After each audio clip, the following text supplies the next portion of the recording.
नमस्कार। आज हम नए वीडियो के साथ आ रहे हैं सॉल्वेंसी रेशियो। तो सॉल्वेंसी रेशियो में क्या है हमारे पास? सॉल्वेंसी रेशियो में जो पहला रेशियो पढ़ते हैं डेब्ट इक्विटी रेशियो, बहुत इंपॉर्टेंट रेशियो है। क्या होता है इसका फॉर्मूला? डेब्ट अपॉन इक्विटी। जब भी हम डेब्ट की बात करते हैं तो कौन सा डेब्ट होता है? लॉन्ग टर्म डेब्ट। दूसरा क्या होता है? टोटल एसेट टू डेब्ट रेशियो, टोटल एसेट अपॉन डेब्ट। तो डेब्ट मतलब लॉन्ग टर्म डेब्ट। अगला पॉइंट आता है हमारे पास property ratio, shareholders fund upon total assets. और अगला होता है डेब्ट टू कैपिटल एम्प्लॉयड, जिसका फॉर्मूला होता है लॉन्ग टर्म डेब्ट, इसको मैंने डेब्ट बोला है, अपॉन कैपिटल एम्प्लॉयड। एंड अगला होता है interest coverage ratio, net profit before interest and tax upon interest on long term डेब्ट। आज हम आपको 4 रेशियो सिखाएंगे। ये फर्स्ट, फोर्थ, फिफ्थ वाला मैं आपको अगली वीडियो में सिखाऊंगा विद ROI, वहां भी NPV/IT निकालना सीखते हैं। तो आज हम इन 4 रेशियो को कैसे जल्द से सॉल्व कर सकते हैं ये देखेंगे। उसके लिए आपको एक बैलेंस शीट का देखना है। बैलेंस शीट में आप देखो लायबिलिटी साइड में 3 पार्ट आते हैं, shareholders fund, non current liability, current liability. तो शेयरहोल्डर्स फंड और नॉन करेंट लायबिलिटी जोड़ोगे तो क्या मिलेगा? Capital employed. और नॉन करेंट लायबिलिटी और करेंट लायबिलिटी जोड़ते हैं तो क्या आता है? टोटल डेब्ट। अब दूसरी बात आती है शेयरहोल्डर्स फंड में 2 चीज आती हैं, share capital, reserve and surplus. और नॉन करेंट लायबिलिटी के लिए long term borrowing, long term provision. बाकी चीजें रेशियो में इसका पार्ट नहीं होती। अगला करंट लायबिलिटी में short term burrowing, trade payable, other current liability and short term provision. ये जो आपके दिमाग में होना चाहिए। नेक्स्ट चीज हमारे पास होता है एसेट्स। एसेट में हमारे पास 2 होते हैं, नॉन करंट और करंट। तो नॉन करंट और करंट को जोड़ोगे तो क्या आएगा? Total asset. और इन तीनों को भी जोड़ोगे तो क्या आएगा? Total assets. मतलब अगर लायबिलिटी अप्रोच से निकालते हैं टोटल एसेट तो क्या होगा? Shareholders fund plus non current liability plus current liability. तो आप इन्हीं चीजों को हम क्वेश्चन के थ्रू देखेंगे। आपको कुछ रटना नहीं, बस आपको हेड आने चाहिए, बाकी चीज समझाने का गारंटी मेरी है। आप देखेंगे आपको आसानी से सब क्वेश्चंस आते जाएंगे। ये फॉर्मूलेज मैंने कुछ लिखे हैं। टोटल एसेट क्या होता है? नॉन करंट प्लस करंट, या shareholders fund plus non current liability plus current liability, या capital employed plus current liability, total debt plus equity. डेब्ट में क्या आता है? Long term borrowing, long term provision, total डेब्ट minus current liability, capital employed minus shareholders fund, total asset minus current liability minus shareholders fund. Equity क्या होता है? Total asset minus total डेब्ट, कैपिटल एम्प्लॉयड माइनस डेब्ट, share capital plus reserve surplus. And capital employed क्या होता है? Total asset minus current liability, shareholders fund plus डेब्ट। ये आपको न भी याद हो तो कोई बड़ी बात नहीं है, हम आपको क्वेश्चन फिर भी सिखा देंगे और चुटकियों में। बस आपको फॉर्मूले याद होने चाहिए। वो क्या है? पहला फॉर्मूला क्या था आपका? क्या पूछा? डेब्ट इक्विटी रेशियो। तो आपको मालूम होना चाहिए डेब्ट इक्विटी रेशियो होता क्या है? डेब्ट अपॉन इक्विटी। तो देखिए ये आपको दे रखा है, तो मैंने जब भी आप क्वेश्चन बनाना चाहें तो आपके दिमाग में कॉन्सेप्ट होना चाहिए। इधर क्या आता है? शेयरहोल्डर्स फंड, फिर क्या आता है? Non current liability, current liability. इनका टोटल क्या होता है? Total assets. तो टोटल एसेट दे रखा है आपको कितना? 10 लाख का। प्रोप्राइटर्स फंड कितना दे रखा है? प्रोप्राइटर्स फंड मतलब शेयरहोल्डर्स फंड कितना? 4 लाख का। करंट लायबिलिटी कितना दे रखा है? 2 लाख का। तो ये नॉन करंट लायबिलिटी, जिसको हम डेब्ट भी बोलते हैं, कितना आ गया? 4 लाख। आप सॉल्व कैसे करेंगे? आप ये लिखेंगे डेब्ट is equal to total asset minus shareholders fund minus current liability. ये कितना है? 10 lakh minus 4 lakh minus 2 lakh is equal to 4 lakh. तो आपको आ गया डेब्ट कितना आ गया? डेब्ट आपका है 4 लाख, इक्विटी भी क्या है? 4 लाख। तो आंसर क्या आ गया? 1:1। खत्म। ये चीज दिमाग में रहना है बस आपको। दूसरा क्वेश्चन देखते हैं क्या पूछा है। यहां पे डेब्ट इक्विटी रेशियो पूछा है। तो मैं फॉर्मूला लिख रहा हूं, डेब्ट इक्विटी रेशियो क्या होता है, डेब्ट अपॉन इक्विटी। जब भी बनाएंगे यही चीज दिमाग में रखेंगे, share holders fund, non current liability और करंट लायबिलिटी। तो आपको मालूम है शेयर होल्डर्स फंड में 2 पॉइंट आते हैं, share capital, reserve and surplus. तो शेयर कैपिटल दे रखा है 10 लाख, ये 10 लाख है। रिजर्व और सरप्लस में 2 चीज आता है, यहां पर दे रखा है general reserve and accumulated profit. दोनों किसके पार्ट है, रिजर्व और सरप्लस के। तो रिजर्व और सरप्लस कितना आ गया आपका 5 लाख। तो टोटल जो शेयर होल्डर्स फंड है कितना आ गए 15 लाख। डिवेंचर ये नॉन करंट लायबिलिटी में कितना दे रखा है, लॉन्ग टर्म बोरोइंग डिवेंचर कितना 5 लाख।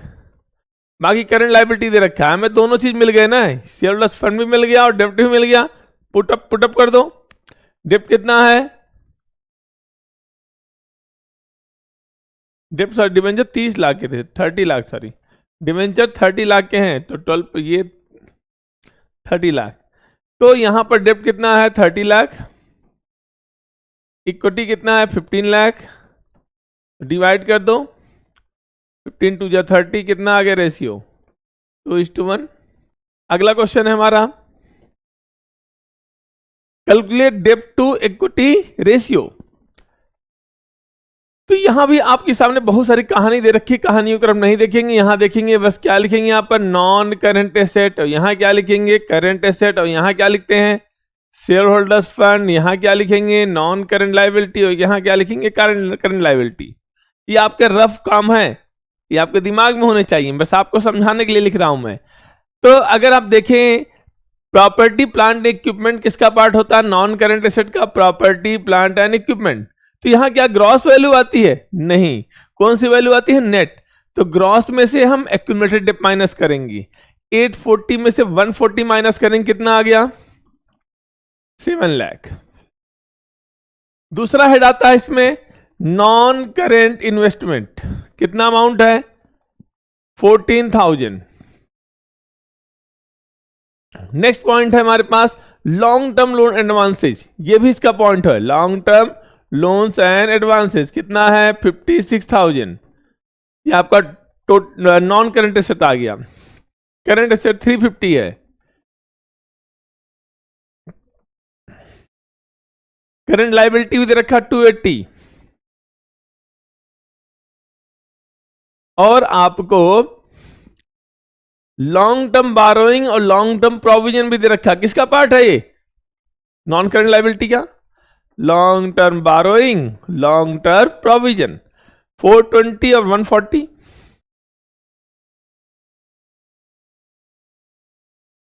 कितना आ गया 560। तो डेब्ट तो आपको आ गया 560। इक्विटी कैसे निकालेंगे भाई, दोनों साइड तो इक्वल ही होते हैं, कितना अमाउंट आ गया, इधर भी कितना लिखेंगे, इन दोनों को माइनस करो, कितना बचेगा 280।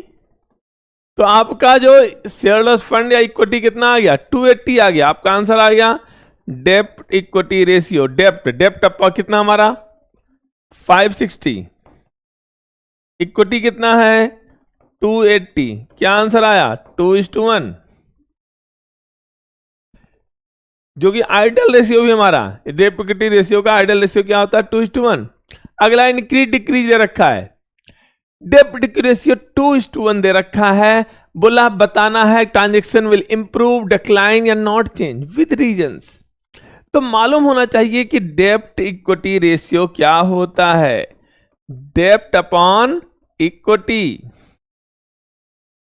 दूसरी चीज आती है डेब्ट क्या है, न्यूमरेटर है डायरेक्ट रिलेशन, बट डिनोमिनेटर है इनवर्स रिलेशन।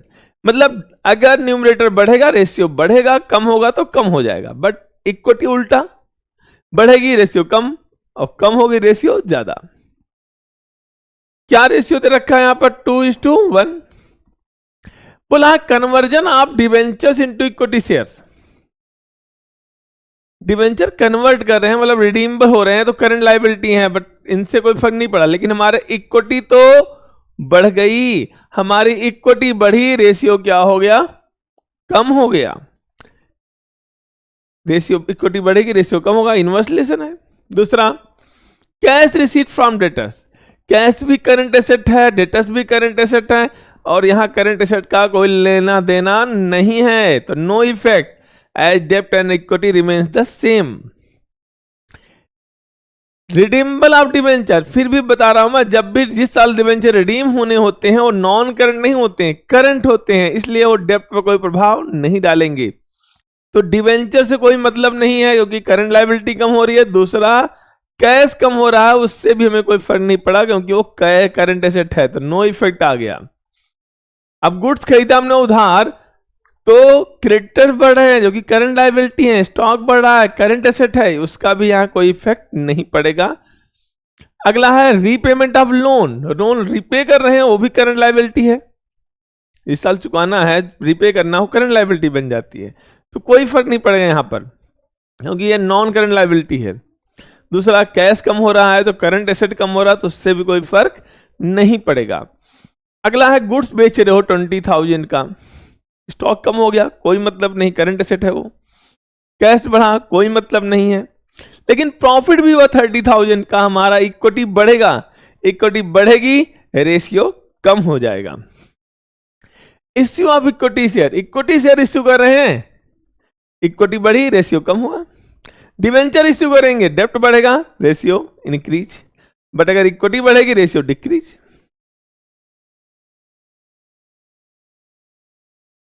अब आता है टोटल एसेट टू डेप्ट रेशियो। तो टोटल एसेट्स टू डेप्ट रेशियो क्या होता है?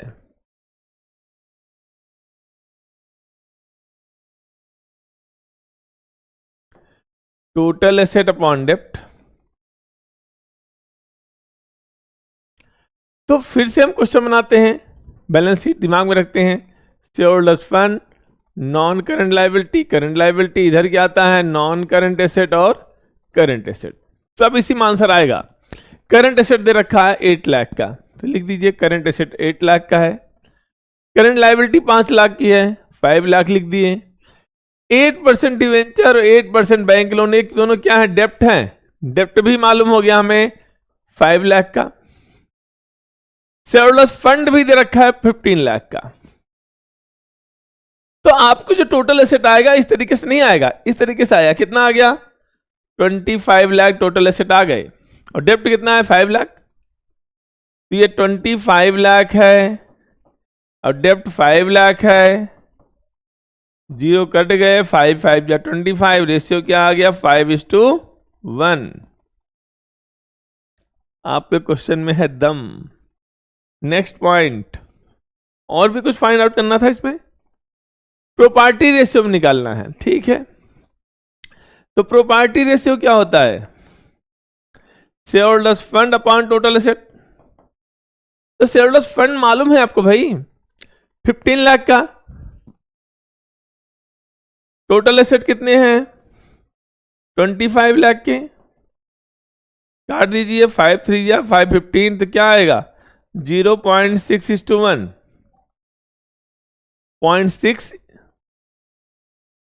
0.6:1।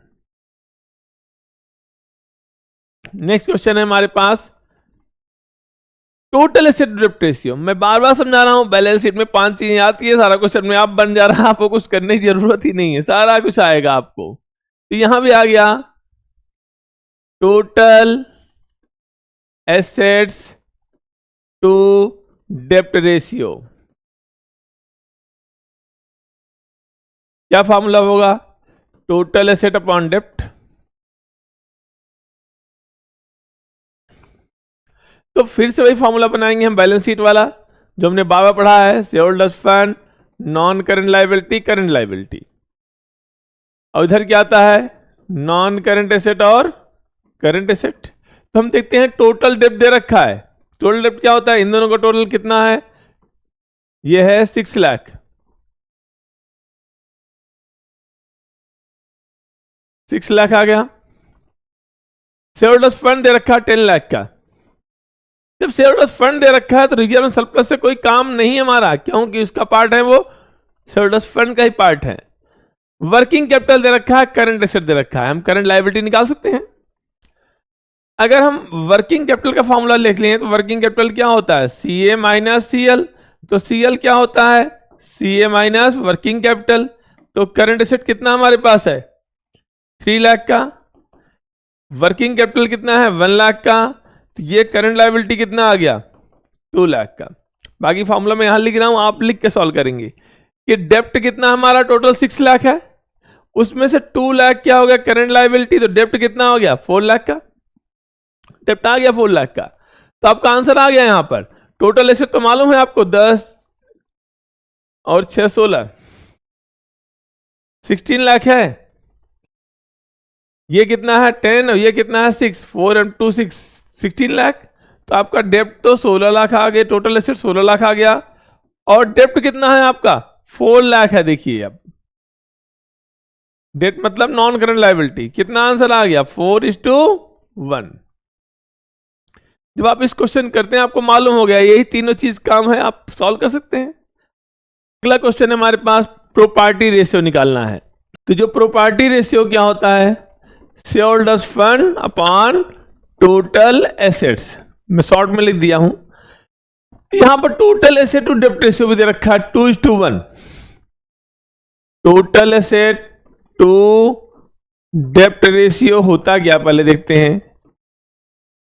टोटल एसेट अपॉन डेप्ट, ये क्या है 2:1, मतलब 2/1। टोटल एसेट कितना हमारे पास है, कुछ तो मालूम होगा ना। डेप्ट मालूम है 5 लाख का। टोटल एसेट इक्वल डेप्ट, डेप्ट कितना है 5 लाख का। तो टोटल एसेट कितना आ गया 10 लाख का आ गया।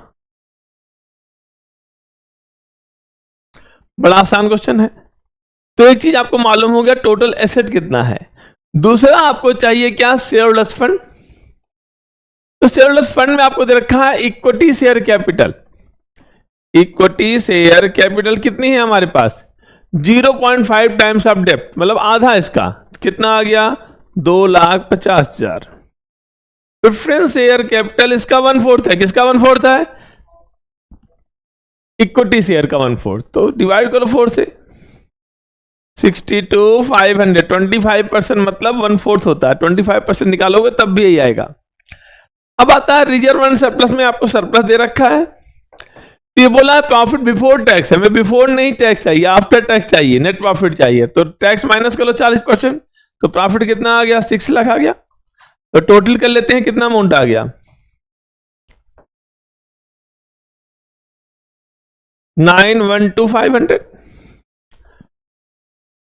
तो शेयरहोल्डर्स फंड आपको मालूम है 9,12,500। टोटल एसेट कितना है 10 लाख है। तो कितना आ गया 9.125:1,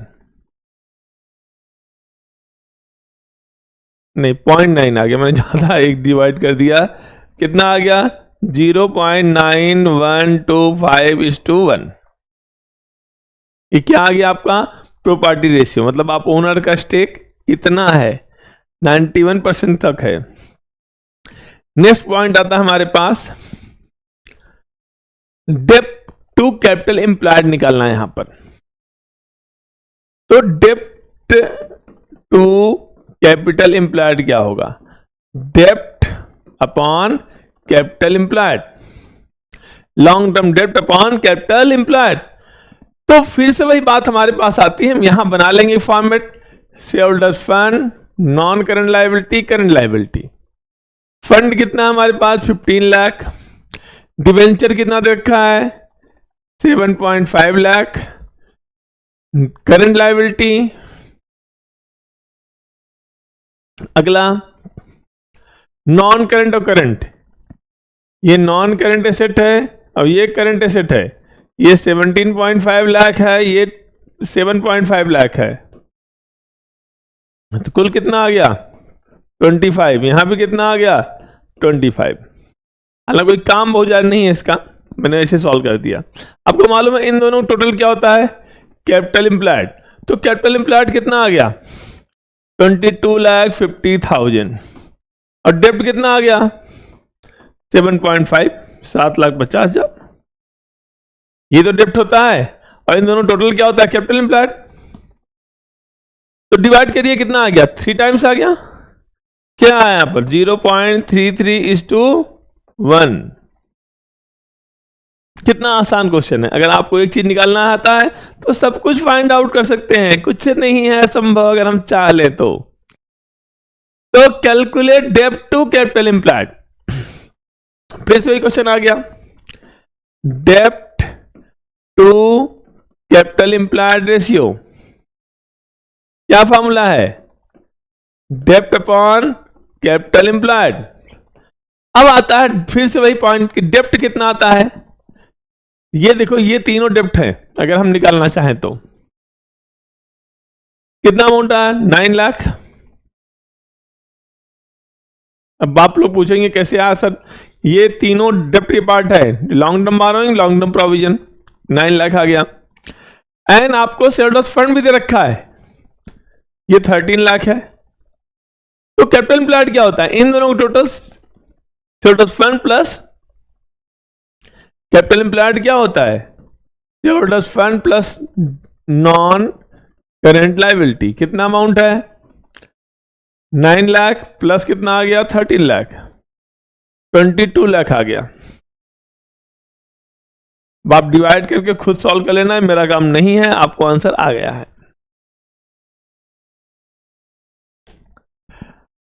अब यह है कि प्रॉपर्टी रेशियो में बताना है कि इंप्रूव हो रहा है, डिक्लाइन हो रहा है। तो आपको मालूम होना चाहिए कि प्रॉपर्टी रेशियो होता क्या है, shareholders fund upon total asset. फिर मैंने बता रहा हूं कि जब न्यूमरेटर बढ़ता है रेशियो बढ़ता है, लेकिन डिनोमिनेटर बढ़ता है रेशियो कम होता है। इनवर्स रिलेशन या डायरेक्ट रिलेशन है। तो आपने लोन लिया 2 लाख का फॉर बैंक से, जो कि आपको 3 साल बाद पे करने हैं, ठीक है। तो डेब्ट बढ़ रहे हैं तो कोई मतलब नहीं है, लेकिन कैश भी तो बढ़ा, कैश बढ़ा, टोटल एसेट बढ़ा और रेशियो डिक्लाइन किया। अगला पॉइंट, प्लांट खरीद रहे हैं बाई चेक। प्लांट क्या है, नॉन करेंट एसेट, ठीक है, टोटल एसेट कम हुआ। और पेमेंट किस कर, चेक से, टोटल एसेट कम हुआ। तो न एसेट पर फर्क पड़ा, न शेयरहोल्डर्स फंड पर फर्क पड़ा। एसेट पर क्यों, क्योंकि उतना ही बढ़ा उतना ही कम हुआ, तो नो चेंज हो गया। तो यहां नो इफेक्ट आएगा क्योंकि दोनों remains constant. Redeem debenture 5 lakh, debenture redeem कर रहे हैं, फिर से डिवेंचर्स कोई मतलब नहीं क्योंकि वो करंट लायबिलिटी है इस समय। लेकिन पेमेंट कर रहे हैं भैया, पेमेंट करेंगे तो हमारा टोटल एसेट कम होगा, रेशियो क्या होगा, इंप्रूव हो जाएगा। इक्विटी शेयर इश्यू कर रहे हो वेंडर को, ठीक है, फॉर परचेज ऑफ फर्नीचर। तो फर्नीचर तो बढ़ रहे हैं ना, तो टोटल एसेट बढ़े, लेकिन शेयर इश्यू किया तो शेयरहोल्डर्स फंड में बढ़ गए, दोनों बढ़ गए। अब बड़ा ट्विस्ट है, तो उसके लिए आप देखेंगे 0.8:1। मैं आपको आंसर शॉर्ट में समझा दूंगा। दोनों बढ़ रहे हैं इक्वल अमाउंट के साथ, तो कहां ज्यादा फर्क पड़ेगा। तो देखेंगे अंबानी के पास अगर 1 लाख गायब हो जाए या 1 करोड़ गायब हो जाए और आपका 1 करोड़ गायब हो जाए, तो फर्क ज्यादा कहां पड़ने वाला है, आप पर, क्योंकि आप पास कम पैसे पर पास रेट। तो जिसके पास कम होगा उसी पर ज्यादा प्रभाव पड़ेगा अगर इक्वल अमाउंट से हो रहा है। तो यहां पर देखेंगे किस पर ज्यादा असर हो रहा है। इस गरीब आदमी दिया 0.8 है, इस पर ज्यादा असर होगा। तो बोला है दोनों बढ़ रहे हैं, तो कौन बढ़ा हुआ माना जाएगा, शेयरहोल्डर्स फंड। अगर ये बढ़ेगा तो रेशियो क्या हो जाएगा, इंप्रूव हो जाएगा। आपका आंसर होगा ratio will improve as shareholders fund are increasing. अगला, redeem preference share, preference share redeem कर रहे हो, दोनों कम होंगे, शेयरहोल्डर्स फंड भी रिडीम होगा और पे कर रहे हो तो कैश भी कम होगा। फिर से वही बात आती है, असर गरीब पर ही होगा, गरीब यही है ना, तो इस पर ही माना जाएगा। ये क्या हो रहा है, दोनों कम हो रहे हैं तो ये कम माना जाएगा। शेयरहोल्डर्स फंड कम हो रहे हैं तो रेशियो क्या हो गया, डिक्लाइन करेगा as shareholders fund are decreasing. I hope ये सारे रेशियोज आपको पसंद आए होंगे। अगर आपको पसंद आए हैं तो आप इसे आगे भी प्रमोट करिए, इसे बार बार देखिए और अपने मार्क्स अकाउंट्स में मैक्स टू मैक्स ले जाइए। इस तरह हमारे नए वीडियो के साथ हमारे साथ बने रहिए, हमारे चैनल को सब्सक्राइब करिए। नमस्कार।